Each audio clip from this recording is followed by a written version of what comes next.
Shalom saudara yang terkasih di dalam Tuhan. Selamat malam dan selamat beristirahat. Elkana Media kembali hadir untuk menemani istirahat Anda.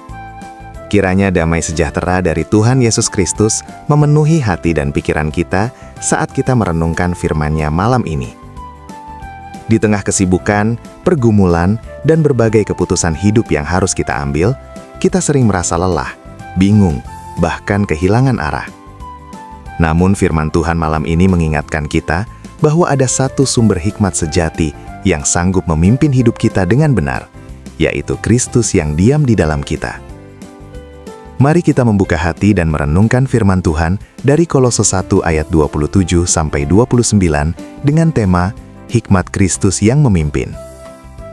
Firman Tuhan dalam Kolose 1 ayat 27 berkata, "Kepada mereka, Allah mau memberitahukan betapa kaya dan mulianya rahasia itu di antara bangsa-bangsa lain, yaitu Kristus ada di tengah-tengah kamu, Kristus yang adalah pengharapan akan kemuliaan."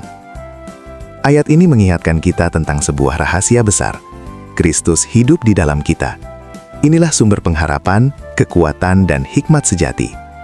Kita tidak berjalan sendiri menghadapi hidup, sebab Kristus sendiri memimpin langkah kita dari dalam hati. Seringkali kita mengandalkan pikiran, pengalaman, dan perasaan dalam mengambil keputusan.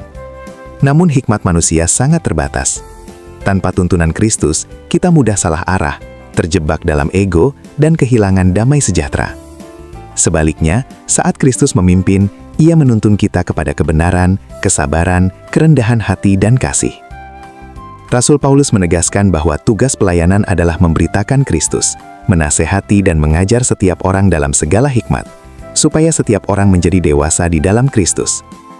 Kedewasaan rohani bukan sekedar pengetahuan firman, melainkan hidup yang benar-benar dipimpin oleh Kristus dalam setiap aspek kehidupan. Hikmat Kristus mengajar kita untuk bersabar saat diuji, mengampuni saat disakiti, tetap setia saat lelah, dan berharap saat keadaan terasa gelap. Ketika Kristus memimpin, kita belajar menyerahkan kendali hidup sepenuhnya kepadanya. Malam ini, marilah kita bertanya pada diri sendiri. Apakah Kristus sungguh memimpin pikiran, perkataan, keputusan, dan tindakan kita? Jika selama ini kita berjalan dengan kekuatan sendiri, inilah saatnya kembali berserah. Biarlah Kristus mengambil alih kemudi hidup kita, agar setiap langkah membawa kita semakin dekat kepada kehendak Bapa. Doa penutup. Tuhan Yesus yang penuh kasih, kami mengucap syukur atas firman-Mu malam ini. Terima kasih karena Engkau berkenan diam di dalam kami dan memimpin hidup kami dengan hikmat-Mu yang sempurna. Ampuni kami bila sering mengandalkan kekuatan sendiri dan melupakan tuntunan-Mu. Ajarlah kami untuk selalu peka terhadap suara-Mu, taat kepada firman-Mu, dan setia berjalan dalam kehendak-Mu. Pimpinlah setiap langkah hidup kami, keputusan kami, serta rencana kami.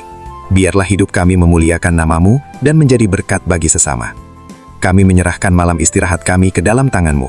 Berikan damai sejahtera, sukacita, dan kekuatan yang baru untuk menghadapi hari esok.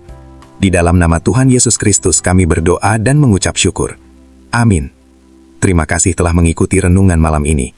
Kiranya firman Tuhan menguatkan iman kita dan menuntun setiap langkah hidup kita. Jangan lupa untuk like, subscribe, dan bagikan video ini agar semakin banyak orang dikuatkan oleh firman Tuhan. Tuhan Yesus memberkati. Selamat malam dan Tuhan menyertai kita semua. Shalom.